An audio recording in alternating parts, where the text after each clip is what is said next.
we interrupted her shoveling for some help. North, south, east, or west? I would pick north. We then went inside for a distance. We need you to tell us how far.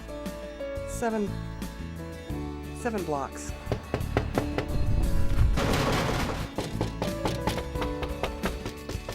But I figured, like everything else, it would never happen to me. She's talking about those silly random stories she's seen on Fox 13. I work just 2 days a week at a pediatric clinic. Her husband Gordon is in the Army National Guard, and the most surprising thing about Noelle is the fact that at 23, she has a 6-year-old girl. She's in first grade over at Centerville Elementary.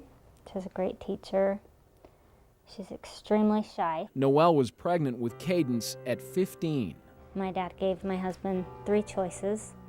You can either leave, walk away now, never try to find out what happened to the baby. I can call and have you arrested because he was now 18, I still 15, or you can marry her. They got married 3 days later, but the shame she felt coming from a devout Mormon family and not being able to get married in an LDS temple because of the high moral requirements was intense. I had 7 older brothers and sisters. I was everyone's baby, so I hurt everyone. Many said it would never last. We heard everything. They'll never make it. It's a mistake. The baby should be placed for adoption. 7 years later, we're still proving them wrong. But it hasn't been easy. They lived in Kentucky for a while and were separated for a year when Gordon went to Korea. And there was another child, a boy. And a year after he came home, we had Nicholas. And the day after I had Nicholas, he was life-flighted to Primary Children's. He stopped breathing.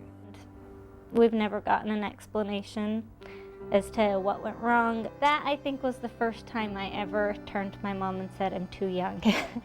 I can't go through with it anymore. But she made it through, and so did Nicholas, who's now a typical 3-year-old stinker. He's in the coloring on the wall stage, screaming sometimes, a little bit of hitting. And she cherishes every moment. Last July, Nicholas and Cadence were there when Noelle finally got that white wedding in the Salt Lake Temple. I finally felt whole again. I finally felt like all the wrong decisions I made from, say, birth to 15, I could finally look at my parents and say, I'm okay.